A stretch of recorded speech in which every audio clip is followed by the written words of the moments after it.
le but, c'était de vous présenter un peu le logiciel GeoGiga rapidement sur les différents modules accessibles.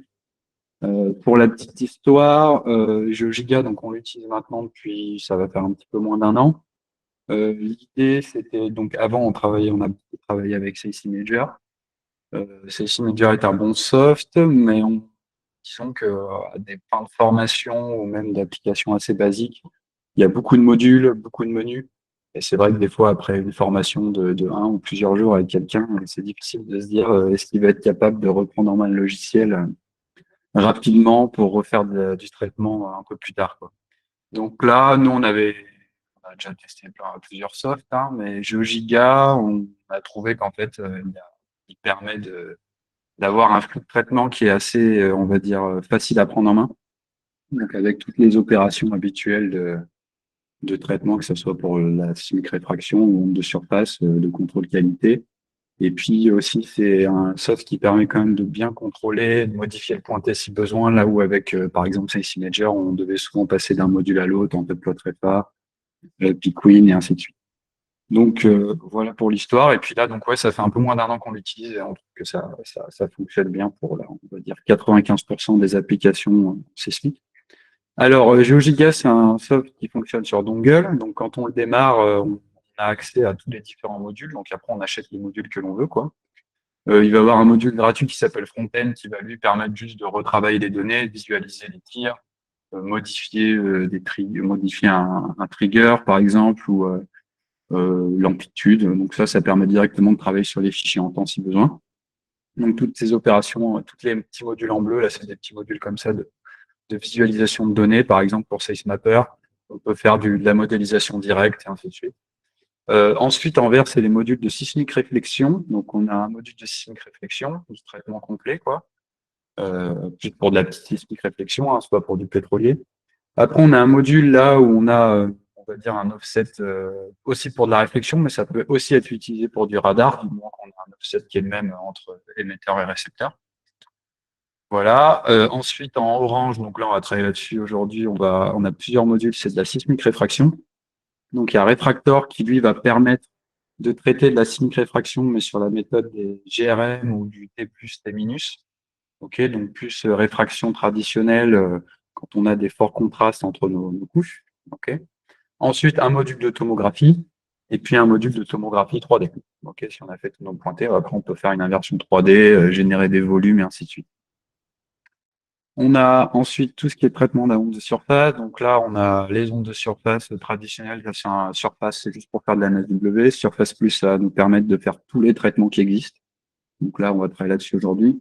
Surface 3D, ça va être une fois qu'on a des profils de VS, on va pouvoir modéliser ça en 3D. Dans tous les cas, il faudra inverser, avoir nos profils et on pourra ensuite faire du volume ou ce genre de choses. Micro-trémor pour faire du H sur V. OK. Donc ça, c'est les principaux. Et les derniers, c'est vraiment, là, c'est de la modélisation dans la surface RT. Et les derniers, c'est pour de la sismique en forage. Donc là, typiquement, là, c'est de la tomographie entre forage, quoi. Le XW Tomo. VSP, bah, c'est pour du VSP, quoi. Et puis PSLog, c'est plus pour du downhole ou du pointé, donc P, donc S. Ça peut aussi après être utilisé derrière pour du cross-haul si besoin, quoi. Ok, ça, on va pouvoir coupler les ondes S, donc, et les ondes S négatives, les polarités négatives, positives pour mieux pointer, ainsi de suite. Donc, cette session aujourd'hui, le but, c'était vraiment pour les applications principales. Donc, on va principalement, je vais juste vous montrer le DW Tomo, là, pour la sismique rétraction. Et puis, Surface Plus pour tout ce qui est traitement à ondes de surface. OK. On fera une session, je pense, d'ici le prochain mois ou avec France plus focus sur la sismique en forage.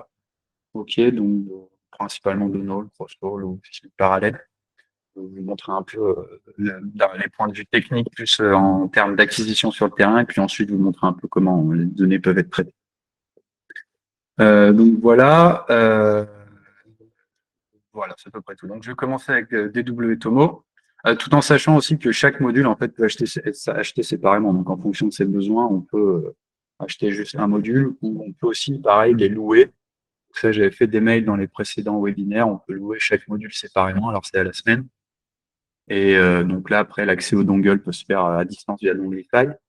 Et donc, ça permet de tester le module, sachant que quand on loue, en général, ça crée aussi un rabais si on veut l'acheter plus tard. Donc, le prix de la location, quelques pourcentages qui sont déduits ensuite sur l'achat final si vous voulez acheter le module.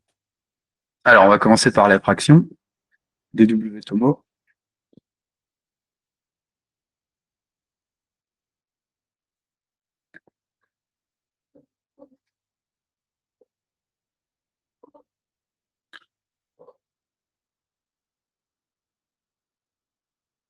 Donc là, il check un peu et le dongle, faut que tu fasses le lien. Ok, donc comment ça fonctionne? C'est assez simple. Donc l'avantage de GeoGiga, c'est vraiment que tout va se faire dans une seule fenêtre du pointé jusqu'à l'inversion des données, quoi. Donc la première chose qu'on va faire, ça va être de file et on va importer des fichiers de tir pour pouvoir mettre tout ça dans notre socle. Donc là, on a une fenêtre d'import. Donc souvent, on va venir faire add pour venir chercher nos points de tir. Donc là, moi, j'ai mis des exemples sur le bureau. Hop, je vais prendre un exemple de data. Donc là, j'ai vraiment un truc basique, hein. Là, il y a quelques tirs, quoi. Donc là, je vais les ouvrir. Et lui, si les headers ont bien été mis sur le terrain ou avec le soft d'acquisition, il va venir lire automatiquement ce qu'il y a dedans. Donc, on a le numéro de tir, à chaque fois le numéro de fichier, bien sûr, le numéro de tir. Où est-ce qu'est localisé le tir? OK. La profondeur du tir, si nécessaire. La localisation du premier géophone sur la ligne de tir et l'espacement intergéophone. Et là, on a le delay. Ça, c'est si on a un pré-trigger ou pas. Il va venir le lire dans le header. OK. Ça, c'est une nouvelle, ça a été mis à jour il n'y a pas longtemps dans la nouvelle version. C'est-à-dire qu'avant, il fallait venir définir le pré-trigger. OK. Parce que vu qu'il n'était pas toujours mis de la même manière en fonction des sismomètres dans le header, on avait besoin de le définir à la main. Donc voilà, là vous voyez qu'en fait les tirs ils sont à 98, 176, c'est parce que j'ai mon premier géophone qui est à 100 mètres. Ok. Donc après on pourrait recaler, mettre le premier géophone à 0, mettre celui-là à -2 et ainsi de suite. Donc ça change pas grand-chose. Donc là en fait tout ça, ça peut on peut venir l'éditer, hein, bien évidemment. On peut aussi venir, par exemple, si là je veux là à chaque fois si je vous montrerai sur notre fichier, mais on peut venir à chaque fois si j'ai un espacement de 2 et que les autres sont pas définis dans le header, je peux sélectionner les deux premiers, je peux faire répétition et puis lui va appliquer le même espacement à toutes les lignes. Pareil, si par exemple j'ai un tir qui est tous les 2 mètres, je peux marquer 0, 2, 4, je le sélectionne, je vais faire une extrapolation et puis lui va automatiquement faire un incrément de 2 sur tous les points de tir. Donc ça permet de rapidement définir la géométrie, la géométrie de l'acquisition sans avoir à rentrer à la main tous les paramètres si ça n'a pas été mis dans les headers du seg2 ou du segway, si c'est des points d'acquisition. Quand on a rentré tout ça, on peut vérifier la géométrie ici avec le petit bouton View. Donc là, on voit bien mon premier géophone à 100 mètres, avec mes points de tir là à -2 mètres, là les offsets, et puis des tirs un peu le long du profil. Ok, donc ça permet toujours de bien vérifier. Et puis là, on a bien l'espacement de 2 mètres entre chaque géophone. Ok, donc ça permet toujours de vérifier. Et puis, bah, une fois que tout ça est fait, on peut faire integrate et node. Et il va venir charger tous nos points de tir. Donc là, on va se retrouver avec trois fenêtres, on va dire. On a une fenêtre avec tous nos points de tir à gauche. Ok. Notre point de tir ici en temps, et puis ici on aura les dromochrones, les temps d'arrivée qu'on va venir pointer. Okay. Donc à chaque fois, on va pouvoir, pour chaque fichier, alors la géométrie va toujours pouvoir être vérifiée ici, hein, si besoin. Okay. Là, on va pouvoir appliquer différents gains, des filtres aussi. Là, on peut faire un filtre passe-bande, on peut faire des high pass, des low pass, on peut travailler directement sur les signaux. Okay. Donc ça permet d'améliorer la visualisation de la première arrivée si besoin. Okay. Là, je peux jouer avec l'échelle de temps, enfin de distance et de temps sur ma fenêtre. Ok. Voilà. Et puis après, bah, pour le pointer, alors là, on peut jouer avec l'échelle. Il y a différents gains qui peuvent être appliqués. Là, on a du RMS, ou ainsi de suite. Donc lui, en général, il travaille avec son gain. Ouais, il travaille avec du RMS de base qui fonctionne pas trop mal la plupart du temps. Mais après, on peut jouer avec les différents gains, bien évidemment. Alors, ensuite, pour le pointer, comment on va faire? On va aller directement dans le menu pic. On peut définir des paramètres de pointer. Donc là, c'est manuel. On peut faire aussi plus ou moins un pointer automatique, hein, si besoin. Bon, ça marche pas toujours très bien, comme à peu près tous les softs, hein. Il y a toujours un petit décalage entre le pointer automatique et celui qu'on va faire manuellement. Bon, je peux vous montrer, hein, si je fais un pointer automatique, lui va venir en cliquant sur la première trace, essayer de me pointer la première arrivée. Et après, il y a un module que je peux retrouver là, qui est le Trace Modifier, qui va venir zoomer sur chaque trace. Et donc là, vous voyez, j'ai la petite flèche, là, c'est ma première trace. Et puis, je peux venir pointer, si je veux, ma première arrivée, quoi. OK? Directement sur mon zoom. Et après, on va pouvoir passer avec les flèches du clavier d'un tir à l'autre pour venir faire le pointer. OK? On peut tirer des droites aussi si besoin. OK? Donc là, ça doit être pour le... Hop. Il refait le pointer automatique, mais après, si j'enlève le pointer automatique, je le mets en manuel. Tac. Là, je peux venir faire du pointer avec des barres comme on a dans d'autres softs pour déjà pré-placer mon fichier et puis ensuite, avec mon zoom, bien venir l'ajuster, quoi. OK? Donc là, après, le but, ça va vraiment être de passer d'un tir à l'autre. Je peux faire un premier pour placer les pointés et puis après, venir ajuster mon pointé pour chaque tir. OK? Donc ça, le but, c'est vraiment de le faire sur chaque tir. OK? Ainsi de suite. Tac. Et puis, vous voyez, à droite, il va tracer les dromochrones. OK? Donc là, OK, on va continuer comme ça. Bon, je vous fais un exemple et je les ai pointés dans un autre fichier, comme ça, vous vous rendez compte juste. Donc après, là, en fait, il n'y a vraiment pas grand-chose à faire à part faire son pointé comme dans n'importe quel soft. L'avantage, c'est quand même le petit zoom. Alors là, on peut jouer aussi en amplitude, hein, bien évidemment, et puis en temps aussi, avec l'échelle de temps, pour essayer d'améliorer son pointé. OK, et puis ça peut être corrigé de manière systématique. Donc dans les settings, ouais, comme je vous l'ai dit, sinon après, on peut aussi utiliser le pointé manuel pour essayer d'ajuster tout ça. Voilà, il y a forcément des bugs de temps en temps, hein, mais bon, ça peut, si des fois on a des bugs premières arrivées, ça peut déjà faire un pré-traitement, quoi. Alors, je vais rouvrir les fichiers que j'ai déjà traités, comme ça on perd pas de temps à tous les pointer tous ensemble. Donc là, ce que je fais pour ouvrir quelque chose, donc moi j'ai déjà importé un fichier sismique, et en fait, si je vais dans mon dossier Windows, là, je vais vous montrer ce qu'il fait. Donc là, j'avais pris les fichiers RAW. En fait, du moment qu'on importe tous nos fichiers avec une géométrie donnée, lui, il va créer un fichier qui va être le all, ok, qui va contenir tous ces points de tir, points sec tout. Donc en fait, après, du moment que je veux rouvrir mon projet, j'ai juste à ouvrir ce fichier-là, ok, qui contient toutes les traces. Donc il n'y a plus besoin de faire un import complet. Donc dans ce cas-là, en fait, je vais venir faire open. Je vais venir aller chercher, alors là, parce que lui, il va aussi créer un fichier TTX lorsqu'on va faire du pointé. Donc là, celui que j'ai déjà pointé, il y a un fichier TTX. Là, il s'était pas créé parce que j'ai pas sauvegardé. Là, c'est les mêmes données. Donc j'ai un fichier TTX qui va contenir mon pointé, quoi, mes drones que j'ai en feu là. Et puis après, je peux venir lui associer parce que je pourrais ouvrir uniquement les pointés sans les traces. Bon, c'est un peu dommage des fois pour vérifier ce qui a été fait. Donc là, après, si j'ai besoin de rouvrir le projet complet avec les pointés plus les traces, je vais venir cliquer sur Seismic. Et lui, il va venir chercher automatiquement le fichier associé. Donc là, il a gardé ce nom. Après, si c'est un autre nom, il faut aller chercher le bon nom quoi, avec le browse. Là, je vais les ouvrir. Et là, je me retrouve avec mes pointés. Je vais pouvoir remettre les trace view. Tac. Hop là. Donc là, je peux toujours bien les revoir. Et puis à chaque fois, quand je clique sur le dromochrone associé aussi, il me montre le fichier associé. Puis donc là, je peux venir aussi, si besoin, à chaque fois, ajuster mon pointé, comme on l'a vu juste avant, en ouvrant le trace magnifier si besoin, quoi. OK. Une fois qu'on considère que notre pointé est bon, OK, la deuxième, la troisième étape, là, c'est toujours, hein, c'est un peu dans l'ordre de menu, c'est-à-dire on a les traces, on peut faire de la visualisation, jouer sur les gains, OK, on peut inverser la polarité, là, si on fait une S, par exemple. On peut faire, ensuite, on passe au pointé comme on vient de le faire. Et une fois que le pointé est réalisé, on va passer à la tomographie. Donc là, je peux directement commencer la tomographie. Le but, c'est de donner un modèle initial. OK.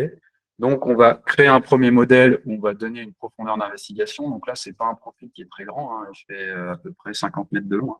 Donc, la profondeur d'investigation d'une dizaine de mètres, ça reste assez convenable. En général, c'est longueur divisée par 5 ou 4 en fonction du contexte, quoi, et puis de la source qu'on utilise. Donc là, on peut laisser 10. On a l'offset max, voilà, avec 76. On peut en mettre un petit peu plus si on veut. Et puis après, lui, on va vouloir lui donner un gradient. On peut définir aussi un modèle spécifique à couche, hein, si on a, je sais pas, si on a des forages à côté ou je ne sais quoi qui peut nous donner des infos ou d'autres mesures géophysiques.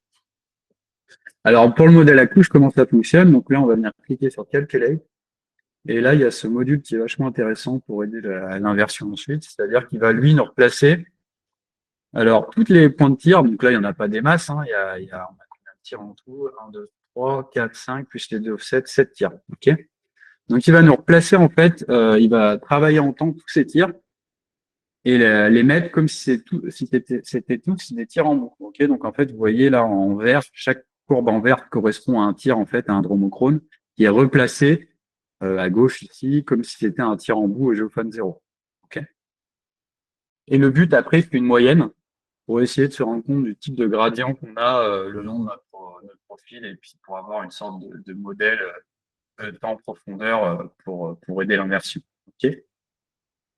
Enfin, profondeur vitesse, qu'on convertit en vitesse.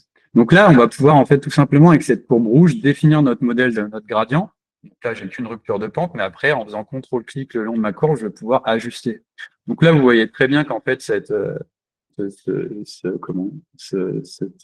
tirs et cette réfraction là, elle est peut-être sur un endroit où on a vraiment un peu une variation graduelle. On a une rupture de pente un peu au début importante, mais après on voit que la variation de vitesse est assez graduelle. Donc, ça serait par exemple difficile de travailler en T plus T minus, à moins qu'on ait vraiment des données de forage hautes sur ce type d'essai, parce que derrière, c'est toujours plus dur quand on a un gradient de définir une couche précise. Okay. Donc là, le but, voilà, ça va être de définir plusieurs ruptures de pente pour aider ensuite l'inversion, quoi. Okay. Et donc de s'ajuster sur la moyenne en jaune de tous ces points de tir. Okay. Là, ça me semble pas mal. Okay. Une fois que ça s'est fait, je vais pouvoir appliquer. Tac, je ferme. Et là, vous voyez qu'il m'applique mon modèle. Ça va être pour aider l'inversion. OK. Donc ça, c'est bon. J'applique. Et là, vous voyez, sous, hop, il crée. Donc là, je peux fermer les. Bon, je vais les laisser comme ça, vous verrez l'inversion derrière, les résultats. Derrière, en fait, il me crée mon modèle à couche pour commencer son inversion. Donc là, je vais fermer. Et ensuite, une fois que j'ai défini mon modèle initial, je vais pouvoir donner mes paramètres d'inversion. Donc là, il y a tous les paramètres de maillage habituels qu'on a pour l'inversion.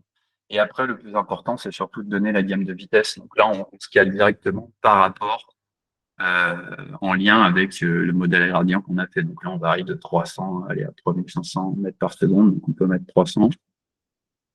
Et puis, on va mettre 3800 mètres par seconde. OK. Tac. Et une fois que ça s'est fait, on va pouvoir commencer l'inversion. Donc là, j'ai mis que 5 itérations. Il reprend les infos que j'ai mis avant. On va faire Start. Donc là, il a fini son inversion. J'ai mon erreur RMS ici qui est un tout petit peu au-dessus d'une milliseconde. Donc c'est peut-être moi j'aime bien être en dessous de la milliseconde, bon ça varie parce qu'en dessous de la milliseconde, on peut vite avoir des décalages, on va dire, de 50 mètres par seconde. Hein. Donc au-dessus de la milliseconde, pardon. Donc là, ce qu'il faudrait peut-être faire, c'est que j'ajuste un peu mon gradient pour baisser un peu cette erreur. Okay, où je pourrais refaire un nombre d'itérations. Je vais essayer, hein. Je peux essayer de rajouter quelques points pour voir si ça améliore mon modèle final. Des fois ça marche, des fois ça marche pas, mais en plus ça dépend du pointé. Donc là, je peux faire ça. Tac. Close. Donc là, il me repart de 0. Et je refais une inversion. J'ai remis ça, je vais mettre 3500. Start. Bon, il reste aussi là 1 milliseconde dans ce cas-là. Donc à chaque fois, je vais bien, quand je clique, je viens chercher directement. Je vois l'ajustement de mon modèle. OK, en vert. Et puis le pointé qu'on a réalisé pour voir les différences. Donc le but, c'est de voir un peu comment est calé mon modèle. Bon, autour d'une milliseconde, c'est pas trop mal. Et puis derrière, une fois qu'on valide tout ça, alors bien évidemment, le but, c'est pas de réajuster son pointé, parce que son pointé en temps, c'est censé être le bon, hein, c'est juste que c'est normal que le modèle ne fit pas complètement. Souvent, il va avoir le plus de mal quand on fait de la tomo, vu qu'on part sur des gradients, de justement pointer des grosses ruptures de pente. Donc c'est là où en fait ça va créer le plus d'erreurs. Hein. Si je prends des points de tir, là j'ai plus d'erreurs, vous voyez, il va avoir plus de mal à se caler ici au début avec les ruptures de pente plutôt qu'avec un modèle graduel. Donc là, il faudrait peut-être retravailler sur notre modèle pour baisser un peu les erreurs. Mais bon, on est dans une marge d'erreur qui est OK pour de la réfraction. Une fois, alors là, on peut voir aussi quel tir nous donne le plus d'erreurs. Hein. Donc là, ça va être le premier, avec la rupture de pente au tout début, le deuxième, le troisième, et puis l'avant-dernier tir. Donc là, on peut voir un peu, ça peut nous aider de voir. Pourquoi pas ensuite, si besoin, vraiment vérifier nos pointés en temps, les refaire si nécessaire, si on considère que j'ai fait des petites erreurs, pour pouvoir refaire un gradient et puis inverser les données. Okay. Une fois qu'on a fini notre inversion, bon, en plus là j'ai fait que 5 itérations, hein, on pourrait faire un peu plus. On peut directement, si on veut, exporter notre modèle final là en XLV. Ok, donc ça, si on veut modéliser dans Surfer ou autre. Et sinon, l'autre chose, c'est après directement de faire du traitement. Donc, dans notre fenêtre, si on veut directement travailler, faire notre rendu ici, on peut directement travailler ici. Donc là, alors, on a plusieurs options. Ok. On peut directement dire si je veux voir les raies ou pas. Donc là, ils vont les raies. Je peux voir les raies du tiers qui est sélectionné, donc tous les cacher pour mon rendu. Ok. Je peux couper l'image, bien évidemment, parce que là, elle me prend en compte le tir offset. Donc des fois, on veut plus se caler uniquement. Soit, alors lui, il peut faire uniquement en fonction des trajets des raies. Ok. Puis des fois, on peut aussi couper directement sous les récepteurs, quoi, histoire d'avoir quelque chose qui correspond plus, parce que là, on se rend bien compte qu'avec les raies que j'ai en offset, j'ai qu'un tir offset, l'information que j'ai là, elle n'est pas forcément toujours pertinente en fonction du contexte. Donc ça, c'est intéressant pour couper notre image. Tac. Ensuite, on va pouvoir directement faire travailler sur les lignes de contour. Donc là, on va pouvoir ajuster notre échelle. Si on veut créer un modèle à couche, bah, je peux appliquer la même couleur sur une certaine gamme de vitesse. Et après, je vais pouvoir, par exemple, définir des lignes de contour. Si je considère, par exemple, ma nappe, elle est à partir de 1450 secondes, je peux définir une ligne de contour, appliquer ici. Si, je sais pas, moi, je considère que tout ce qui est au-dessus de 3000 mètres, c'est mon caillou, je peux venir appliquer une symbologie aussi, si je veux, à mes différentes couches. Donc, il y a plein de choses qui peuvent être faites directement dans la modélisation. Ici, je peux mettre une limite appliquée. Faut que je dise que je vais afficher les symboles. Tac. OK. Donc là, par exemple, c'est intéressant pour faire directement du travail sur le modèle. Alors, il faut juste que je mette. Tac. Voilà, donc là, on peut directement faire de l'interprétation ici, hein. On peut interpoler aussi les couleurs. Bah, comme je disais, si on veut faire juste un modèle à couche, bah là, on peut appliquer la même couleur sur une gamme de vitesse complète pour juste faire un modèle à couche, comme on fait de temps en temps quand on a des ruptures de pente plus nettes. Ça peut être intéressant. Tout ça peut être bien évidemment ensuite exporté ou en screenshot ou en image, quoi. Et sinon, par contre, si on exporte le XZV, bah, ce genre d'opération, ça se fera plus sur ça. Et on aura uniquement les résultats de la tomographie. Voilà pour DW Tomo. Donc là, vous voyez, on a notre gamme de vitesse. Je pourrais très bien aussi, après, sur l'échelle, au lieu de mettre la gamme de vitesse, directement définir la lithologie, par exemple, la calcaire, ou ainsi de suite. C'est possible de faire les deux, quoi. Donc les exports, on peut alors après ensuite venir caler aussi si on a des forages. Okay, donc c'est possible d'importer un fichier texte, on a profondeur d'une mythologie, et puis après donner des noms, et puis caler notre forage le long de notre ligne de mesure pour pouvoir voir si ça cale avec les contrastes que j'ai définis. Donc ça peut être intéressant. Hop, pour les forages. Et après, qu'est-ce que je peux vous dire d'autre? Location. Euh, Ça, c'est juste pour les images. Donc ça, c'est que de la visualisation. Euh, ah si, on peut mettre ça, pardon. Je peux aussi afficher, si je veux, les shot points et les géophones. Donc là, j'ai les points de tir en rouge et puis les géophones en bleu. Et j'ai oublié de vous montrer au tout début, mais souvent, bah, ça va le faire avant de compter. On peut importer, bien évidemment, la topo ici. OK? Avec un fichier texte basique, position des géophones et élévation. Ou même, ça va être position du premier et du deuxième, du dernier s'il y a juste une pente continue, quoi. Puis lui, il va interpoler tout ça. Donc ça peut être en slope, en pente ou en distance horizontale. Donc ça dépend de ce qu'on a mesuré et de ce qu'on veut faire après. En tout cas, ça peut, la topo vient s'importer là en amont souvent avant de pointer, ou il faut qu'on a réalisé de pointer avant l'inversion, bien évidemment. OK, donc là, c'était une seule ligne de mesure, mais bien évidemment, si j'ai fait un rôle long et puis que je veux faire une inversion globale, on peut tout importer d'un coup et puis on aura juste beaucoup plus de pointés et puis notre dromochrone va s'étaler sur une plus grande distance, quoi. Donc c'est à peu près tout. Les exports, je vous ai remontré. Donc là, je peux sauvegarder l'image, bien évidemment. Et puis sinon, bah, l'export, comme je le disais aussi, c'est en XZD si besoin. OK. Et puis là, je peux convertir en modèle à couche si besoin, bah, comme je vous le disais. Alors, ça peut être fait ici, OK, ou ça peut être fait directement avec l'échelle de couleur. Donc, on montrait juste avant. Ok, mais là, on peut très bien aussi, si on veut faire du modèle à couche juste en dessous, comme ça, très basique, quoi. Ok. Là, si on contrôle trois vitesses. Ok. Voilà, c'est à peu près tout pour DW Tomo. Est-ce que vous voulez qu'on fasse une session de questions avant de passer sur la partie onde de surface? Vu que je suis dans le module, c'est peut-être mieux. À ce moment-là, je vais vous faire, vous pouvez activer vos micros si vous avez des questions pour la réfraction. Oui, on peut Oui. intégrer directement des pointages depuis Plotrefa. Bah, les TTX, oui, je pense. Je l'ai pas fait, mais oui, il n'y a pas de raison. Le TTX, j'ai pas regardé à quoi il ressemble, mais oui, il y a pas de raison. Faut juste adapter le format du TTX. On va voir. Ouais, voilà, donc il faut juste adapter parce qu'à chaque fois, il y a un shot number, donc c'est pas le même que celui de Pickwick, quoi. Ok? Ouais, mais bon, on peut le transformer sur Excel, le Ouais. remettre en contexte. Ouais, ou faire une petite routine MATLAB pour le faire. Ouais, bien sûr, ouais. Ouais. Donc, oui, il n'y a pas de raison. C'est juste un fichier texte basique. Quand t'as ouvert l'Atomo, Hmm. euh, finalement, on se retrouve dans le même environnement que GeoGiga Refractor. Ouais, Euh, mais finalement, GeoGiga Refractor, enfin, ils sont liés, les deux logiciels, bah, les logiciels sont liés, c'est-à-dire que le TTX, il va être lu par l'un ou par l'autre. Le pointé, c'est exactement le même dans les deux softs. Ça va juste être la phase où là, dans DW Tomo, on va directement passer sur toute une phase de modèle initial, de gradient pour faire une inversion habituelle. Tandis que dans Refractor, là, on va définir si on veut travailler, alors eux, ils font GRM, c'est la General Reciprocal Method.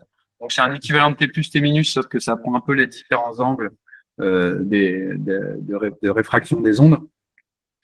Donc, la différence, c'est juste que là, à partir de là, les modules varient, quoi. Ok. Et puis après, on va travailler. Le but, ça va être le principal travail qu'on va faire avec Refractor, c'est quand on va être sur dendromochrone, là, ça va être de pointer nos ruptures de pente en fonction du nombre de couches sur laquelle on va travailler.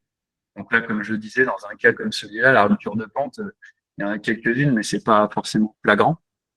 Souvent, la méthode GRM ou T plus minus, c'est quand même plus facile de l'interpréter quand on a des ruptures de pente qui se voient bien déjà à l'œil nu, quoi. En général, ça donne des résultats plus concrets. Et donc, une fois qu'on aura pointé ces ruptures de pente dans Refractor, il nous fera un modèle à couche et on pourra définir après si couche unique, si on veut scinder la couche en deux et ainsi de suite, quoi.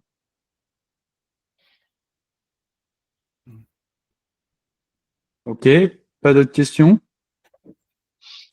Si, moi j'en ai une. Une Ouais, question. oui.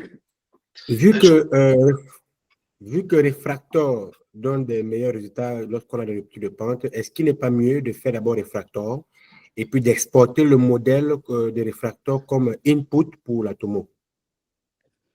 Vous pouvez, en théorie, de toute manière, le modèle à gradient que vous allez utiliser dans l'Atomo, ça sera le même que Refractor, parce qu'en fait, le modèle que je crée ici, c'est basé sur les ruptures de pente, hein. C'est juste que là, j'en fais plus parce que c'est graduel. Mais vous pourrez, en théorie, après, comme je vous dis, ça dépend vraiment du terrain, en fait. Souvent, les ruptures de pente, ça dépend vraiment du terrain et de la qualité des données qu'on a à traiter, quoi. Si qu'on sait qu'on a un terrain avec des variations de vitesse graduelles et avec aussi des variations un peu hétérogènes le long de ma ligne de géophone, on sait que ça va être quand même plus compliqué des fois de travailler en T plus minus qu'avec une tomographie. Alors, ça dépend aussi des informations a priori qu'on a sur site, hein. Forcément, si on a plusieurs forages déjà, comme info, ça permet aussi de calibrer mon modèle à couche réfracteur. Mais les deux, la méthode de travail n'est pas la même. C'est juste qu'après, c'est sûr que si on fait une tomo et qu'on a des données qui ont une bonne rupture de pente, il n'y a pas de raison qu'elle ne se rapproche pas derrière du modèle qu'on aura fait sur réfracteur.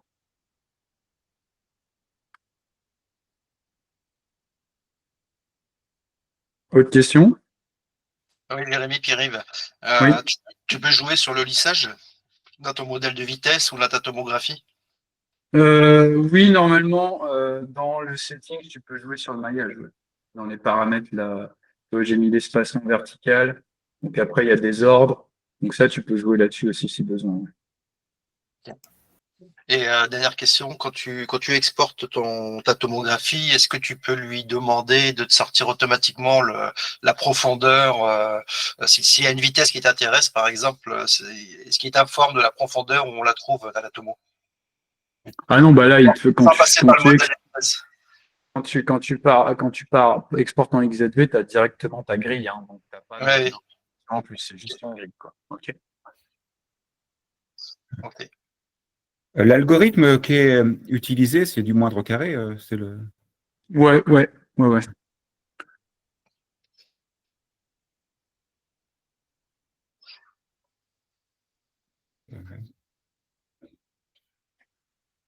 Est-ce que c'est bon pour la plupart? C'est bon pour moi. Ok. Bon, bah, je vais passer à la section onde de surface.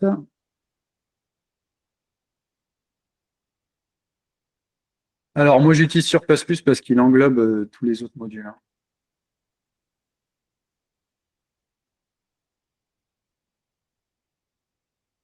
Donc là, je vais vous montrer plusieurs exemples. Là, on va traiter de la MSW, je vais avoir du REMI, et puis après, j'aurai un autre qui sera plus monitoring, où on peut faire du REMI ou de l'ESAC avec. Enfin, de toute façon, on peut tout faire avec.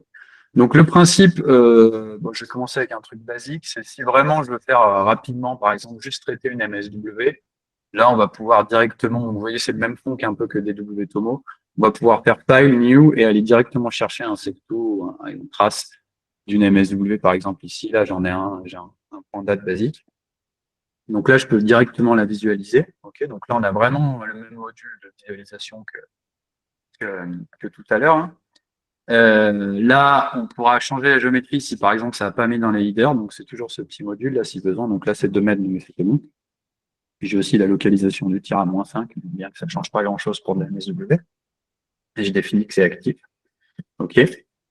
Donc ça, c'est bon. Donc ça peut être modifié ici aussi. Et par exemple, je sais pas, moi, si j'ai 4 mètres, 8 mètres, là, par exemple, si je fais ça, si je fais autofill, lui, il ajuste automatiquement l'espacement. Hein. OK.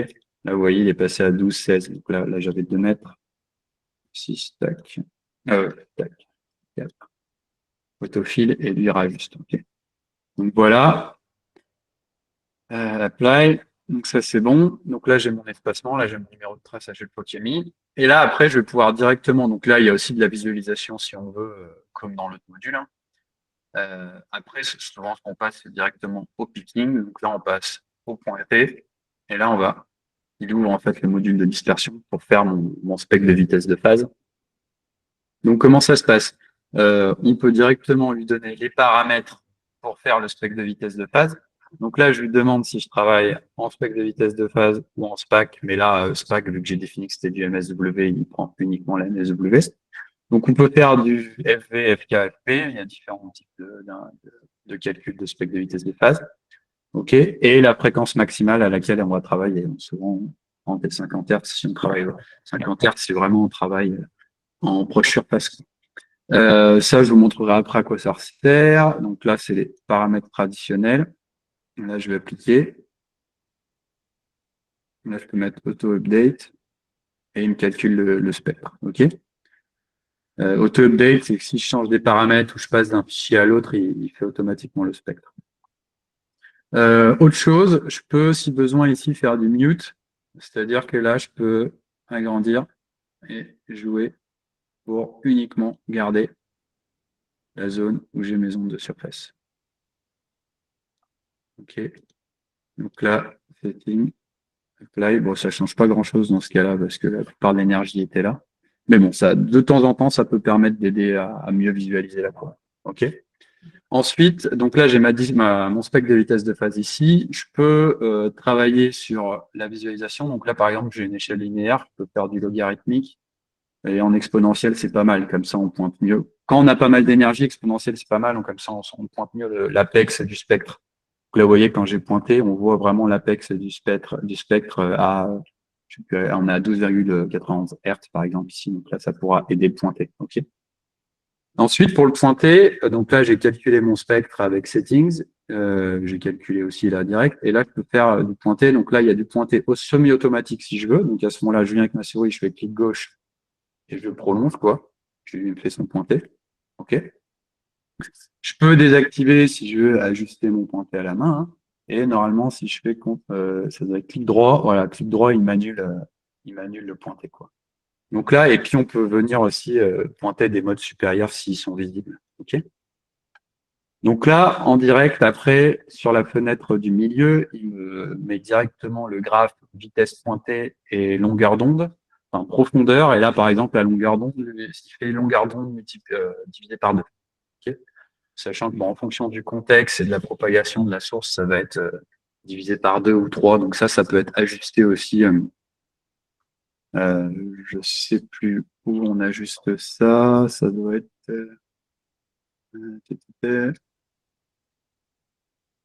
Ouais, le facteur, il est là, c'est 0,5. Je pourrais très bien mettre 0,3 si je veux. Apply. Et donc, il ajuste un peu la profondeur d'investigation. Il fait wavelength par 0,3. OK, donc ça dépend. Je préfère être un peu plus pessimiste qu'optimiste en nombre de surface. Donc voilà. Une fois que le pointé est réalisé, on peut directement. Donc là, pareil que dans DW Tomo, c'est un peu, on passe d'un menu à l'autre. Donc la trace, la dispersion qu'on a faite. Et puis ensuite, passer directement à l'inversion. Donc là, je sélectionne ma courbe. Donc là, j'en ai qu'une, hein, j'ai qu'un seul point de tir. Et lui, il part comme modèle initial directement de ce que j'ai pointé, quoi. OK? Il convertit ça en vitesse non S. Et puis après, on peut, là, c'est lui, qui crée un modèle initial automatiquement. Après, bien évidemment, on peut venir créer notre propre modèle initial, hein. Donc là, il y a possibilité de faire ça ou de définir différentes choses. Souvent, 95% des cas, en inversion de surface, on part des modèles initiaux pointés et après on voit ce qu'il en donne. Et une fois qu'on a donné, on peut donner les paramètres d'inversion. Donc si on onde de log, onde de Rayleigh, là c'est des géophones verticaux, donc onde de Rayleigh. On peut définir si on veut plus caler l'inversion sur la vitesse, sur la profondeur, ou même sur les deux. OK. Ce qu'on veut faire varier. Le nombre d'itérations, si on stoppe à partir d'un misfit, à partir d'une erreur misfit. Et ainsi de suite, si on inclut les modes supérieurs s'ils ont été pointés. Et voilà. OK. Donc là, c'est les paramètres d'inversion. Et une fois que les paramètres d'inversion sont donnés, on peut directement partir faire notre inversion. OK. Donc là, voilà, il fait son inversion. Là, j'ai ma courbe pointée en rouge, la courbe la courbe pointée en bleu, la courbe modélisée en rouge. Et puis là, l'hémisphère, comment il évolue, là, on arrive à 2,25%.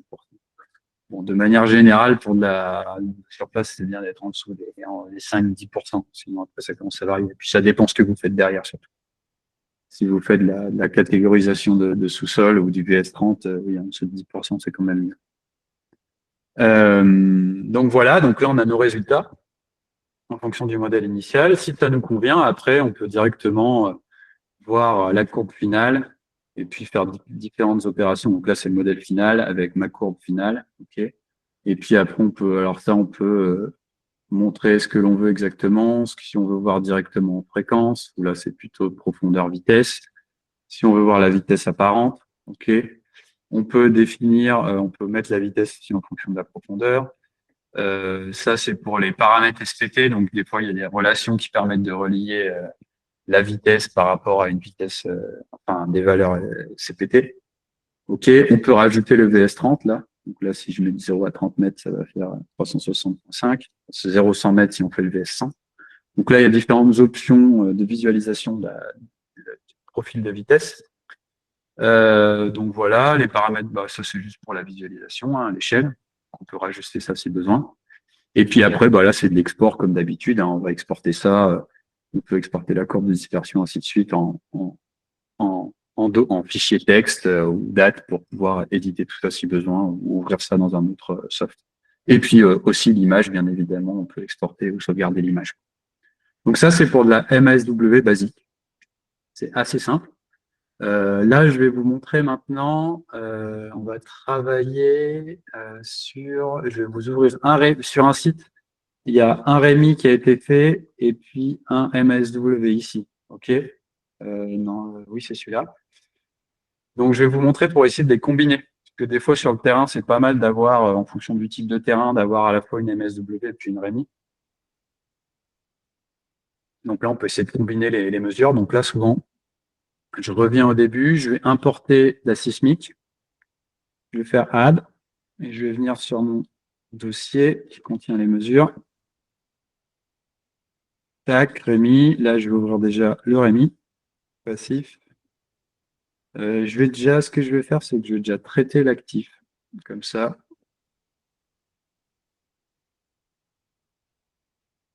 Comme ça, ils sont enregistrés après. Donc là, c'est celui-là. Il y a un bug de trigger là. Ça change pas grand-chose, mais je verrai ça. Voilà. Là, je vais calculer le spectrum, et là, j'ai mon spectrum qui est là. OK, donc on le voit bien. Voilà. Là, j'ai un mode supérieur, hein. J'ai vu. Donc, j'ai ça qui est là. Donc là, on a surtout de l'info, on va dire, si on n'a pas le mode supérieur, à partir de qu'est-ce qu'ils me disent, 13 Hz, voilà, à peu près comme ça. Donc là, l'important, c'est juste que je check bien la géométrie, c'est 3 mètres, donc ça, c'est bon. OK, donc là, il n'y a pas de souci. Mon tir, il est bon. Euh, Mon spectre, il est calculé, donc maintenant, je vais pouvoir travailler avec mon Rémi. Donc là, je vais faire Import Seismic, et je vais venir travailler, ouvrir mes fichiers Rémi. Donc là, c'est actif si on fait de la MSW, mais là, ça va être du passif, OK, en linéaire. Donc, je vais faire Add, et je vais venir chercher en passif tous mes fichiers Rémi. Donc là, il y a, je sais plus combien, il y a une minute d'acquisition par bout de sec2, là, c'est peut-être 60 secondes. Donc là, souvent, numéro d'enregistrement, je fais un numéro incrémentiel, hein, histoire de qu'il n'y ait pas de bug derrière. Extrapolation, voilà, j'ai 10 mesures. Le premier capteur, il est à 0 mètre, très bien. Et l'interdistance, c'était 3 mètres. Donc là, à ce moment-là, tac, je mets 3 mètres. OK. OK, donc là, ça c'est bon. Et là, je peux vérifier. J'ai bien à chaque fois mes bouts de fichier. Là, c'est le numéro d'enregistrement. Paf, ils sont à la même localisation. Je fais Integrated Load. OK. Et donc là, j'ai tous mes bouts de fichier. Vous voyez. Le bout de fichier, ouais, c'est 60 secondes, 64 secondes, un peu plus. OK. De Rémi. Donc là, une fois que je veux traiter ça, bah là, c'est simple, hein, je fais directement, je passe dans dans le picking. Et là, je vais donner mes paramètres de dispersion. Donc là, là, on peut passer en ESAC aussi si on veut. Bon, pour du Rémi, c'est dommage. Donc, on va rester en Wavefield Transform, donc en MSW traditionnel. OK. Alors, je vais remonter un peu ça pour que ce soit clair. Hop. On va garder les bouts de 60 secondes, par exemple. Paf. Donc là, j'ai le fichier 1, 2, et ainsi de suite, je les vois tous. Et puis, vu qu'en fait, j'ai mis à chaque fois Auto Update Spectrum, à chaque fois que je clique sur un, en fait, il me recalcule le spectre. OK. Donc ça, c'est bon. Et après, donc lui, souvent, ce qu'on fait en Rémi, c'est qu'on va diviser, parce qu'on va pas faire la même SW sur les 60 secondes. Là, vous voyez, on va diviser, on va la faire toutes les 5 secondes. Il y a les barres bleues qui se mettent, ça, je les définis ici. Je vais dire, count time segment, je vais dire toutes les 5 secondes. Alors après, ça peut être toutes les 10 secondes aussi, hein. Donc là, on a des plus grands fichiers. OK. 5 secondes, c'est bien, parce que souvent. Et après, ce que je peux lui dire, c'est d'enlever les signaux où le ratio signal sur bruit il dépasse les 5 parce qu'il y a trop de bruit et que ça va forcément faire du mauvais, un spectre mauvais. Donc ça, il l'enlève pas forcément. Et on voit à chaque fois où est-ce qu'il enlève. Ici, vous voyez, là, il y a les petits barres. Et souvent, s'il enlève, en fait, on voit que la barre jaune, elle disparaît. OK. Donc là, je suis pas sûr qu'il l'ait trop fait parce que c'est pas pire pour du Rémi. Donc voilà, ça, je peux l'appliquer. Et ensuite, là, vous voyez, quand je clique, je passe de l'un à l'autre. Donc, il y a des sections où ça ressort bien, et des sections où ça ressort moins bien. C'est parce que je suis toujours en échelle logarithmique. Donc, si je vais je peux repartir en échelle linéaire si je veux, là, par exemple. OK. Voilà. Donc là, on voit bien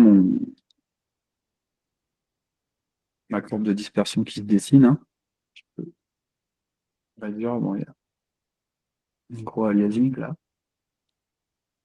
Tac.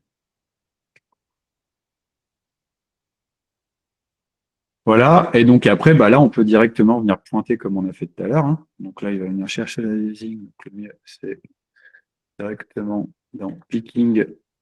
Je vais enlever le semi-automatique. Je vais nettoyer et puis je peux refaire mon picking si je veux comme ça, quoi. C'est bien. Ça peut être fait après sur tous, hein, et puis après, ça peut être moyenné. Alors, comment ça marche? Parce que là, on voit en fait que ma courbe elle est similaire sur tous, hein. Il n'y a pas trop de variations. Bien que des fois, avec les vitesses apparentes sur le Rémi, donc ça dépend de comment est orientée la source, la vitesse, elle varie un petit peu, ok? Souvent vers le plus faible, ou ça remonte un peu. Donc souvent, on va venir pointer le plus faible, mais là, ça a l'air assez stable. Donc, ce que je vais faire, c'est alors, je vais nettoyer le picking. Ce qu'on peut faire, c'est tout combiner. Donc là, dans le module de dispersion, on peut faire Combine with different records. Okay. Donc là, je vais pouvoir me retrouver sur une nouvelle fenêtre où j'ai tous mes enregistrements. Donc après, si je considère qu'il y en a un qui ne me plaît pas, je peux pas le considérer, je peux ne pas le prendre en compte. Là, je peux tous les sélectionner et faire Build. Et là, il va me corriger, il va me créer un spectre qui va tous les combiner ensuite. Okay. Donc là, j'ai tous mes spectres. Alors là, je peux, si je veux, choisir et dire, bah, tu vas me les combiner, mais je peux choisir la gamme de fréquences. Alors vraiment, après, si je fais, voilà, si je clique Mage, je peux réduire un peu comme ça, je calcule pas le spectre parce qu'on voit qu'à partir, dans les hautes fréquences, c'est un peu plus bruité qu'autre chose, quoi. Ok. Donc là, on peut dire ça. Pareil, là, si je regarde mon spectre, on peut voir qu'en dessous de 4 Hz, on n'a pas trop d'infos, donc on peut essayer de baisser un peu. C'est pas forcément obligatoire, hein, mais ça peut permettre d'ajuster des fois. C'est plus pour du actif, pour du passif. Là, on a à peu près la même info. Une fois que ça c'est fait, en fait, je peux directement les combiner.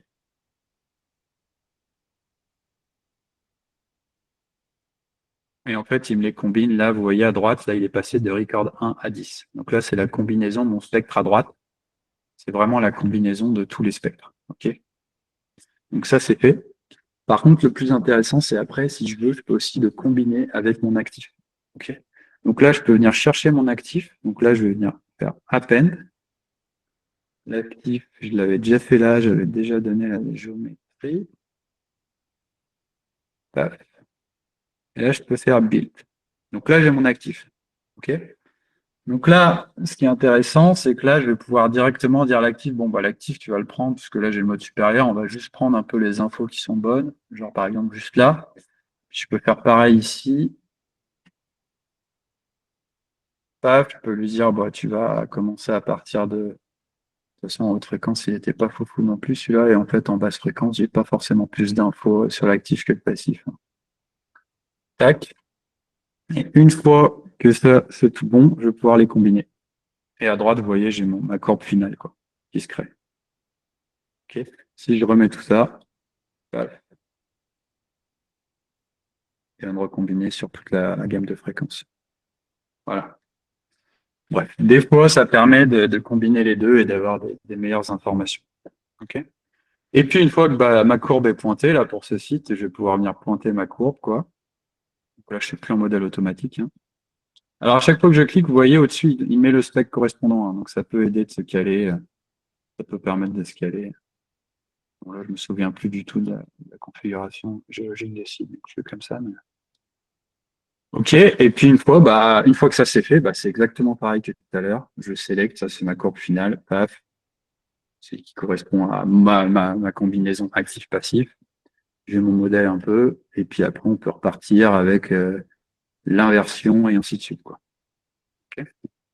Donc ça, c'est pas mal. Bon, alors forcément, dès qu'il y a des grosses ruptures, la courbe de dispersion, c'est pareil, c'est pas toujours facile. Il faudrait que je fasse un peu plus d'inversion pour avoir un peu plus d'itération. Bon, il y en a déjà 30, mais c'est jamais évident d'imager des grosses ruptures de vitesse avec une courbe de dispersion, où il faudrait jouer avec le modèle initial. Bon, après, on est à 12%, on est sur des gammes de vitesse qui sont de 400 à 160 mètres secondes, ça fait pas des variations énormes non plus, hein, si on fait de la catégorisation de sous-sol. Donc là, pareil, export et ainsi de suite, si je veux faire ça. Si je veux exporter le VS30 ou avoir juste l'image ou juste exporter directement le modèle en point texte. Donc ça, c'est pour à peu près alors MSW actif et puis Rémi passif. Bien évidemment, si on fait de l'ESAC, par exemple, donc là, si je reviens dans la fenêtre de dispersion, dans les paramètres, là, je peux très bien faire de l'ESAC. Bon, sur du linéaire, c'est moins forcément intéressant, mais on peut faire aussi de l'ESAC, hein, et ça, il n'y a pas de souci. Donc là, on a une courbe qui va être assez proche. Ouais. Des fois, c'est un peu mieux défini en fonction des résultats. Donc, on peut aussi faire de l'ESAC. L'ESAC, on va aussi l'appliquer souvent sur des temps coupés, quoi, sur des petites fenêtres de temps. Donc là, pareil, on va donner les paramètres du calcul de l'ESAC, la vitesse maximale et ainsi de suite. Donc ça peut être fait. Bien évidemment, là, c'est sur un profil linéaire, mais après, quand on importe et qu'on a fait du 2D, bah là, on peut faire directement du passif, donc de l'ESAC en 2D, quoi. Ok, donc là, il faudra bien mettre la géométrie X, Y et Z si besoin, des capteurs pour chaque profil et ainsi de suite. Ok. Donc là, souvent, là avant, j'avais 24 traces dans un sectou. Là, ça sera plus une trace par position de capteur, quoi. Ok. Donc ça peut être fait aussi. Dernière étape, je voulais passer sur la MSW2D. Est-ce que vous avez peut-être des questions avant que je passe sur la MSW2D?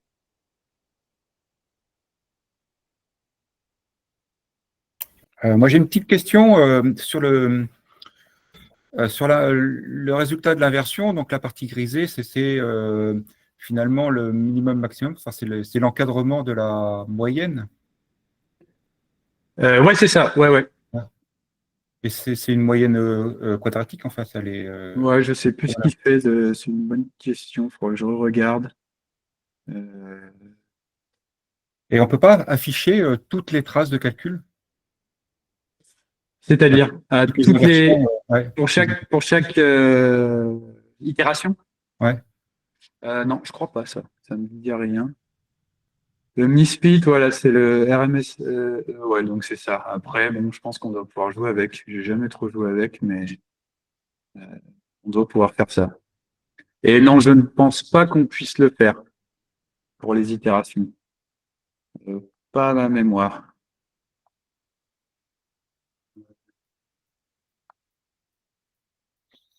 Après, Non. une autre question, bon, un peu, Ouais. je pense que c'est le même algorithme que précédemment, c'est toujours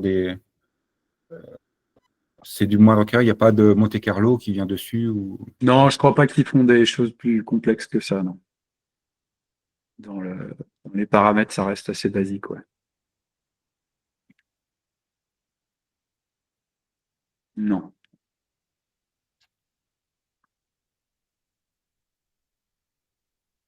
Est-ce qu'il y a d'autres questions? Moi, j'en avais une. Ouais. Est-ce qu'on peut utiliser des géométries différentes? Je sais bien que en passif, on peut mettre en triangle ou en L les géophones. C'est ce que je montrais juste avant, là, dans Import Seismic. Là, je peux mettre du passif 2D, quoi. Donc, il n'y a Ah pas oui. de problème. C'est juste que j'ai travaillé en linéaire, là, pour les deux exemples d'avant, mais quand on fait du 2D, il n'y a pas de problème. On vient juste après, pour chaque trace de capteur, donner la géométrie, quoi. On pourra la vérifier après dans View et ainsi de suite. Donc après, ça fonctionne de la même manière, c'est juste qu'on ne fera pas de la MSW et un spectre de vitesse de phase traditionnel, on va travailler en ESAC et donc en cross-corrélation. Ok, merci. Ok. Donc voilà. Ouais, dites-moi. Oui. Ouais, j'ai une question. Ouais. On peut afficher la VS30 directement avec le logiciel Oui, dans je l'ai les montré exports? tout à l'heure dans la curve là. On peut directement curve properties et là je vais venir montrer average velocity VS30. Et là il me la marque ici. D'accord. On ne peut pas pointer les modes supérieurs hein, dedans. Si, on peut, bien Ah. sûr. Si je les ai là. Là, quand je fais Calculate Spectrum, Picking, là j'ai le mode 1, mais après, si je veux, je peux pointer un mode 2 où je veux, quoi. Ainsi de suite. Et je peux, quand je fais mon inversion ensuite, quand des inversions parameters, je peux venir lui dire où est-ce que c'était rangé déjà, oui, include higher modes. Ouais, d'accord. Ok. Donc ouais, bien sûr. Et puis là, vous voyez, il me l'a mis là.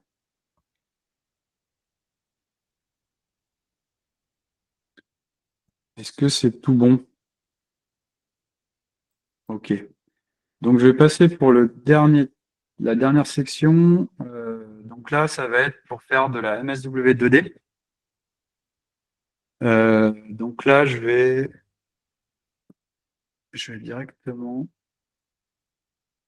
importer ça. Simple. Donc là, je vais tout enlever. Je vais tout nettoyer. Et là, je vais donc, bah, c'est de l'actif, hein. Je vais faire add et je vais chercher mon dossier MSW2D. Là, j'ai tous mes points de tir. Open. Donc là, les headers sont normalement bons. Je vais vérifier. Voilà. Donc là, j'ai le numéro de tir à chaque fois. Voilà. Pareil, je mets souvent un ordre incrémentiel. Ce sera plus simple.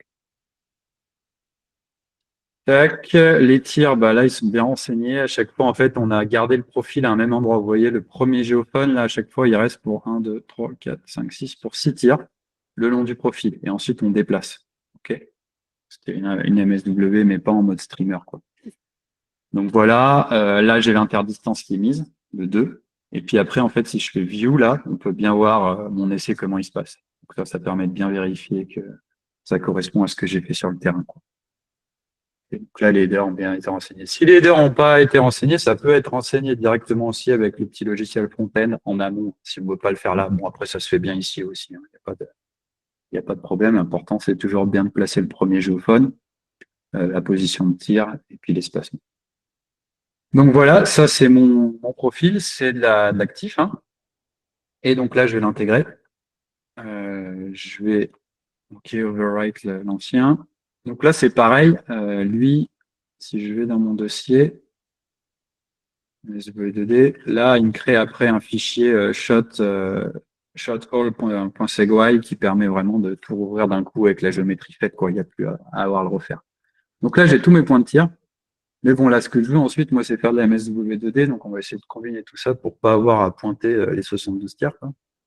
Donc, comment ça se passe? Là, cette fois, il y a un module. Alors, à l'époque, avec d'autres logiciels, on faisait du CMP-CC, quoi, de la cross-corrélation avec du CMP. Mais là, on travaille d'une manière un peu plus simple et je trouve qu'il fonctionne mieux, enfin, qui permet de mieux contrôler ce qu'on est en train de faire. Ça va être de construire des zones communes de tir et puis après travailler sur un spec pour chaque zone commune, quoi. Ils appellent ça Common Zone Gathers. Donc là, comment ça marche? Je me retrouve, donc là, à chaque fois, le module, là, c'est le premier à faire. Je fais Build Common Zone Gathers. Et donc là, je vais me retrouver avec donc la géométrie de mon étude. Et puis là, je vais définir alors le départ ici. Alors, je sais pas pourquoi ils m'ont changé. J'ai une mise à jour, c'est bizarre. Ah ouais, ok. C'est pas mis de la même manière. Donc là, je travaille bien de 0 à mes 310 mètres, hein. Donc, je définis bien que je travaille sur toute la zone d'étude. Et puis, en plus, ensuite, je vais définir la taille sur laquelle je veux travailler. Donc, sur combien de traces. OK. Donc là, j'ai 24 traces.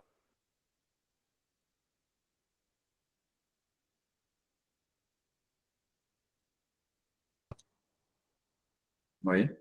Donc là, ça n'a pas de sens. Le but, c'est de quand même travailler la plupart du temps sur tout le profil. OK. Et après, je peux lui dire de combien je décale ces traces pour chaque survey. OK. Donc là, j'ai mis que 12. Donc, ça veut dire que lui, après, il va reconstruire avec tous ses points de tir et ainsi de suite pour avoir des points de tir communs, enfin, des MSW pour chaque position de tir, quoi. Donc là, pour chaque zone. Et alors souvent, moi, pour simplifier, pour que ce soit plus facile à comprendre, là, si je fais 24, c'est plus simple. C'est-à-dire que là, en gros, pour chaque position de profil, il va utiliser les 6 points de tir pour faire un fichier unique et après faire la MSW. Donc là, on va dire que c'est la solution la plus basique.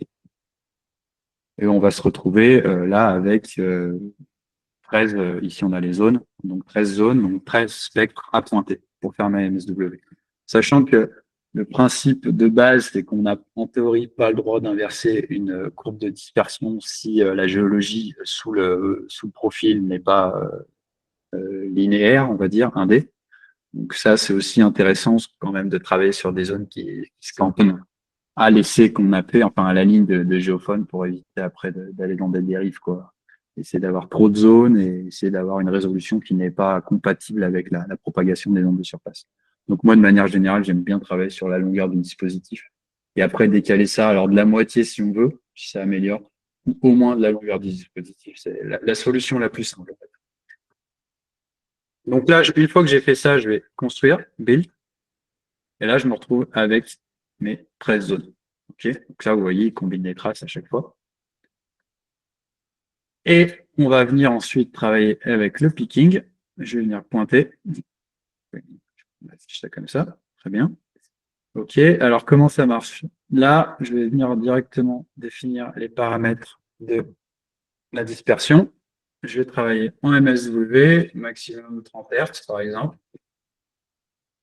Je vais appliquer, et puis là, il va venir calculer à chaque fois ma courbe. OK. Alors après, on peut, bien évidemment, toujours pareil, si personne qui display, je peux travailler en exponentiel si je veux que ça soit un peu plus simple. OK. Donc là, je vais avoir une courbe de dispersion pour chaque zone. OK. Puis lui, il va placer la courbe de dispersion au centre de chaque zone. Donc voilà, on voit grosso mode. Ok, donc ça, après, ça peut être rajusté si besoin. Hein, pour moi, si je veux passer, par exemple, à un intervalle de 12 passes, je build, donc je me retrouve avec le double de zone. Hein. Là, après, je peux de nouveau revenir pointer, et ainsi de suite. Ok. Je vais rester sur une zone assez simple pour que ça ne perde pas trop de temps à pointer. Voilà. Je vais refaire mon picking, tac. Donc là, mon spectre, il est calculé à chaque fois, c'est bon. Là, j'ai tout ce qu'il faut. Oui, celui-là, il n'est pas Shrekos. Hein. Ouais. Donc, hop. Donc après, je peux venir pointer. Est-ce que je peux? Je vais le mettre en automatique, on perdra moins de temps. Là, j'ai le premier mode. Tac. Bon, je vais faire un truc comme ça, c'est pas très beau, mais on va laisser comme ça. Tac. Là, je peux revenir pointer. Alors, il me met toujours l'ancien devant hein, pour se rendre compte de comment ça évolue. Hein. On va faire un truc comme ça. Je suis en échelle logarithmique. Là, tac.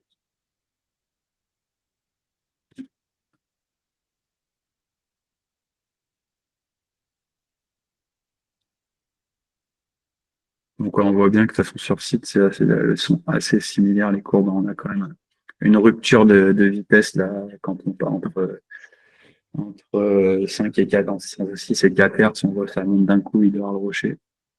Pas loin. Tac.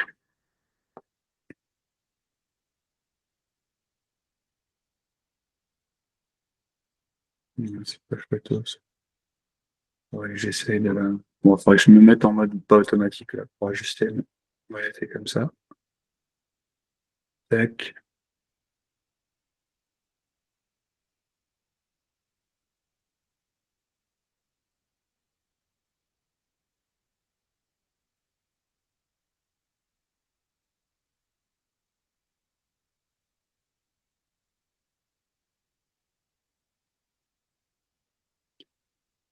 Et la dernière, voilà, il y a un gros saut, donc on dirait que la vitesse augmente à la fin. Tac.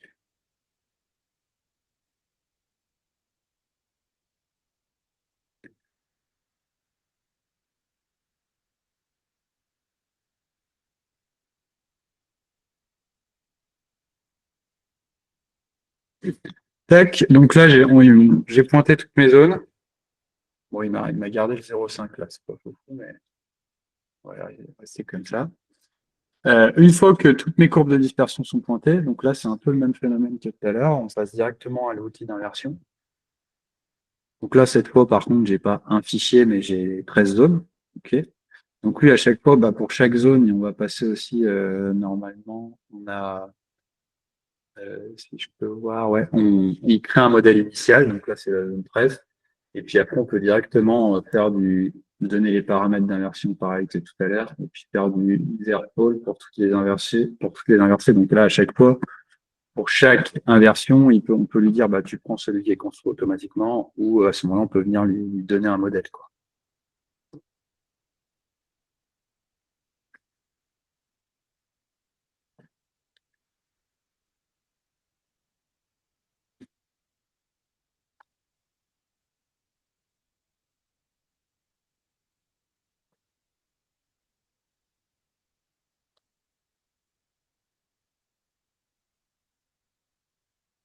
Voilà. Donc là, il a fini. Donc là, après, on peut toutes les visualiser. Voilà. Donc là, après, on peut venir toutes les voir. Hein. Tac. Ainsi de suite. Ça, on a les résultats pour chaque zone, quoi. Et si ça nous convient, derrière, on peut directement faire. Alors, on peut faire une curve section, où là, j'ai vraiment la section et puis la visualisation de chaque inversion. Bon, c'est pas très parlant. Mais surtout la color section, où là, on va pouvoir venir en fonction des profondeurs d'investigation estimées, faire une interpolation basique entre les profils, quoi. Ça peut être intéressant. Ça peut être exporté comme un Atomo en XLP, ou après, sinon, on vient directement exporter les curve sections si besoin. OK.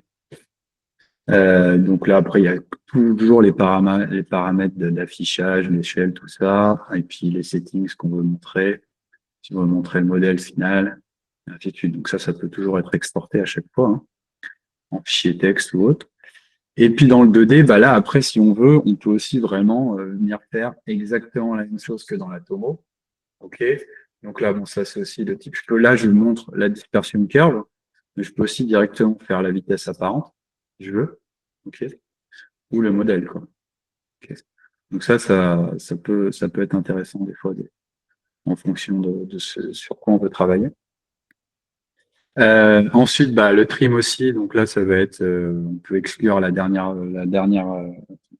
couche du bas si des fois on considère que c'est là où on a le plus d'incertitude. Là, il y avait le smoothing aussi. Ensuite, on peut travailler sur l'échelle de couleur. Bah, ça, c'est exactement pareil que tout à l'heure. Si on a une limite, on peut venir la placer, après mettre des petites symbologies et ainsi de suite, quoi. Ça, c'est exactement pareil. OK, donc ajuster l'échelle de couleur. Ça peut être exporté, bah, ça, j'ai déjà dit tout à l'heure en XSB. On peut aussi montrer des forages si besoin. OK. Et puis voilà, donc là, bof, ça doit être pour montrer les deux en même temps. Voilà. Et voilà, bah, c'est à peu près tout, hein. Et puis bah, l'export, bah, là c'est pareil, on va pouvoir venir exporter chaque courbe de dispersion au fichier texte, et ainsi de suite, la vitesse apparente, ce qu'on veut, ou le modèle en XZV ou en image, quoi. Donc voilà pour la partie MSW2D. Est-ce que vous avez des questions là-dessus? Moi, j'ai une petite question. Les diagrammes, en fait, est-ce qu'on a le choix entre les additionner ou les moyenner? Les spectres, quand on Ouais, on veut faire de l'actif et passif, par exemple? Oui, ou bah, quand on veut ajouter des tirs, même en actif. Je comprends pas la question. Ah, pour les. Bah, vous pouvez, Les non, courbes de par exemple. dispersion, en fait, soit Ouais. les moyenner, soit juste les mettre les unes sur les autres, c'est-à-dire les additionner brut. Vous faites ce que vous voulez, en fait. C'est soit vous travaillez, par exemple, pour le Rémi, là, j'avais 10 bouts de fichiers. Soit Ouais. vous pouvez très bien inverser les 10 courbes, parce qu'à chaque fois, en fait, les exports, si vous voulez, c'est des points FV, hein, donc c'est fréquence-vitesse. Hein. Donc, en fait, vous pouvez très bien importer les courbes et après les combiner dans un second temps, comme ce qui peut être fait, par exemple, dans CC Major. OK? Donc ça, c'est libre à vous. Hein.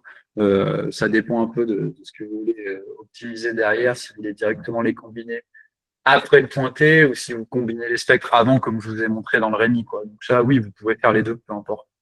Ouais.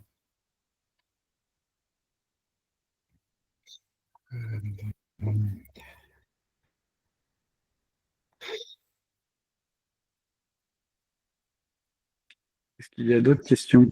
Je n'ai pas bien compris comment le faire installer le modèle initial, enfin contraindre le modèle à l'inversion, mais Bah lui, l'inversion, vous voulez dire le modèle qui met là? ouais, bah, par exemple, si je fais des réfracs avant et que je connais la nappe, etc., que je puisse lui intégrer, enfin le contraindre vraiment. Bah c'est tout là, on peut tout modifier à la main ici, quoi, Ouais. si on veut. Ou faire un point texte qu'on va venir importer. Donc là, on peut Ah oui, l'aider ici si besoin. ouais, je peux faire un petit point texte. Enfin, je peux exporter finalement un calcul de réfraction, le mettre en point texte et Ah l'intégrer. ouais, bien sûr. Ouais, carrément. Ouais, bien sûr. Mais même le poisson et ainsi de suite, quoi. Donc, il y a possibilité d'ajuster le modèle initial à chaque fois. Et là, je peux contraindre soit en VP ou en poisson. Le contrainte, alors attendez, l'inversion. Souvent, ça va être, on veut dire ou la vitesse ou la profondeur ou même les deux. Je crois pas qu'il y ait en poisson. Parce que poisson, souvent, les variations en VS, c'est pas, enfin, ça n'a pas un impact énorme vu que c'est les vitesses qui priment souvent vu qu'elles sont liées à la Ouais. densité, quoi. C'est rare. Enfin, on peut faire varier le poisson, mais il faut vraiment qu'il varie drastiquement pour que ça ait un impact, hein, souvent, par expérience. Mais là, le vélocité en contrainte, c'est bien la VS, hein, c'est pas de la VP. Ah oui, c'est la VS, ouais. Bien sûr. Ouais. Mais c'est sûr que si vous avez une VP, vous pouvez ajuster le poisson en fonction de la VP et du VS que vous avez pointé, quoi.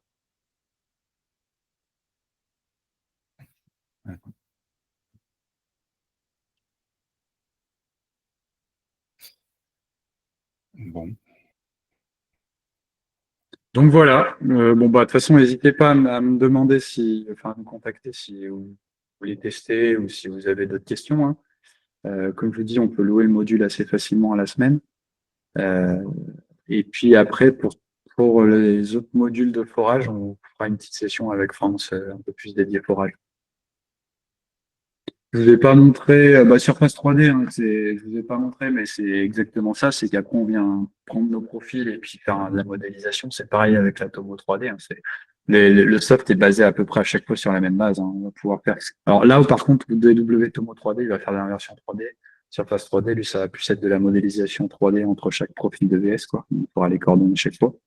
Et le H sur V, c'est un module H sur V basique. Pour ce qui est des coûts à l'achat des modules, ça dépend des modules.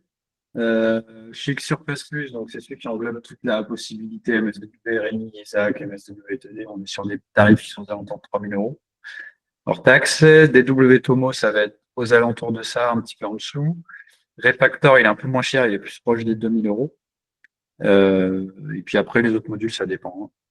Mais ça varie de 2 000 à 3 000 euros en fonction du type de module. Voire moins si on veut que faire du HRV, le micro-tremor, il doit être en dessous des 1 000 euros.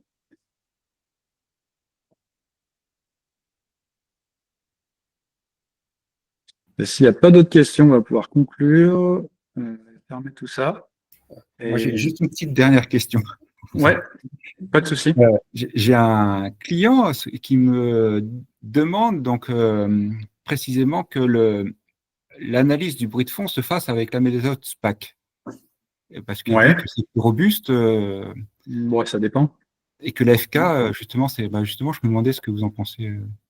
Ouais, enfin, Bah, déjà, l'analyse du bruit, ça dépend de comment sont placés vos capteurs. Euh, Si vous faites de toute manière du 2D, vous n'aurez pas le choix que de faire de l'ESAC, parce que c'est la seule qui prend en compte ces géométries 2D, quoi. Ok. ouais. Après, si vous faites du linéaire, ça vaut le coup d'avoir du Rémi, de faire du Rémi, mais c'est vrai que le problème si vous voulez, l'ESAC, c'est bien, il faut juste se rendre compte que l'algorithme, peu importe, on va dire, la gamme de fréquences sur laquelle on va travailler, il va essayer de trouver une solution. Ok. Donc après, on a toujours une idée de l'incertitude s'il ne trouve pas de solution. Mais en théorie, si l'un fonctionne, l'autre fonctionne, parce qu'elles sont toutes les deux basées sur de la cross-corrélation, hein. Il y a un moment, ça reste la même opération mathématique, c'est juste après visualiser pas de la même manière, quoi. Donc, il n'y a pas de raison. Après, bon, il y en a un, c'est quand même un profil linéaire et l'autre 2D. Donc, le profil linéaire, il a le souci de vitesse apparente en fonction de où se trouve la source. Ok. Donc ça peut être une Ouais. limite. Après, la question, c'est plus souvent, par expérience, la vraie différence qui a été étudiée, c'est plus quand on fait de la prospection un peu plus profonde en bruit de fond, c'est-à-dire quelle est la différence entre faire du H sur V basique et de l'ESAC. Et là, ça peut être variable parce que le problème, c'est que le H sur V, souvent, il va se cantonner à avoir la profondeur jusqu'au rocher, quoi, parce qu'il y a il n'y a pas de résonance dans le rocher, il n'y a pas le minimum local sur les ondes de Rayleigh. Tandis que les AC, lui, il va plus travailler sur son algorithme de Ori, là, des Coréens. Et donc, il va forcément trouver des solutions. Après, bon, c'est toujours l'incertitude est toujours limite. Donc, de manière générale, le bruit de fond, ça marche très bien si on a quand même des zones où on a pu calibrer les données, quoi. Parce qu'on réduit drastiquement notre incertitude. Mm. C'est ce qui marche le mieux. Et je peux vous montrer un autre exemple d'un client là, tiens, c'est intéressant ça. Euh, je vais vous montrer un autre truc. Et là, on a pu par exemple améliorer. Ah, attendez. C'est rangé où ça? Ou par exemple, lui, il a fait du Rémi. Où est-ce que c'est rangé? Je vais peut-être l'ouvrir là. Hum.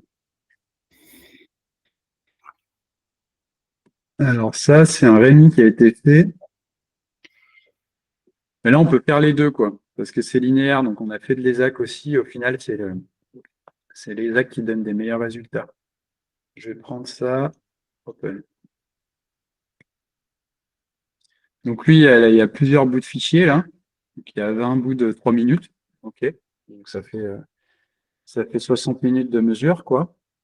Donc là, c'était de part et d'autre d'une route. Et c'était pour voir si donc il y a 48 traces, hein, 24 traces, pardon, à chaque fois. Donc il y avait 12 géophones d'un côté et 13-24 de l'autre. Donc le problème, c'est que par contre, la route, vu que c'est là où il y a le trafic, bah, ça crée du bruit qui arrive dans un sens positif et dans un sens négatif. Donc ça, c'est pas toujours pratique pour faire de la dispersion, mais le but, c'était de voir si avant, après travaux, la courbe de dispersion restait la même. Bref, dans ce cas-là, on a fait directement on peut travailler avec les deux, c'est-à-dire que là, dans les paramètres, hop, settings, là, on peut travailler en stack. Voilà. Alors, vous voyez, c'est pas Jojo, hein. Et puis, en plus, il me vire beaucoup de... Je peux virer la remove. Tac. Et puis, par contre, je vais pas me mettre en logarithmique parce que c'est compliqué dans celui-là. Hop. Donc là, j'ai vraiment vous voyez bien. Tac. Là, on voit bien. Bon, j'ai mis 800 en max. Donc là, on voit à chaque fois pour j'ai vraiment la courbe pour chaque bout de fichier, quoi. Enfin, pour chaque mesure. Mais là, vous voyez, en fait, là, par exemple, on voit il y a une source qui est passée. On voit bien les ondes qui se dispersent de part et d'autre, en fait, du profil. Donc ça, c'est vraiment pas pratique pour avoir une bonne stabilité, une bonne cohérence du signal, quoi. Donc là, ce qu'on peut faire aussi, c'est qu'en fait, on peut directement désactiver, si vous voulez. Là, je viens cliquer, je viens désactiver les géophones de part et d'autre.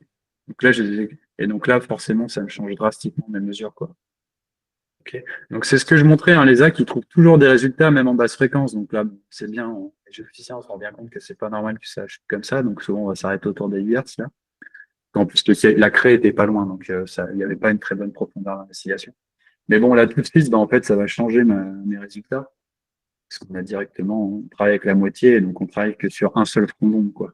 Et par contre, là, vu que c'est un profil linéaire, on peut très bien aussi, pour se rendre compte, dans les settings, passer aussi en F4, en FV, quoi, appliquer, et puis essayer de voir les résultats. Mais là, on voit qu'en rémi, avec les soucis de vitesse apparente, c'est moins évident, quoi. Vous voyez, là, carrément, il faudrait peut-être travailler comment, en logarithmique, mais en exponentiel, mais bon, c'est vraiment pas comparable, quoi, en termes de résultats. Donc bref, c'est variable, mais bon, c'est l'avantage de pouvoir, avec le soft, rapidement passer de l'un à l'autre, quoi.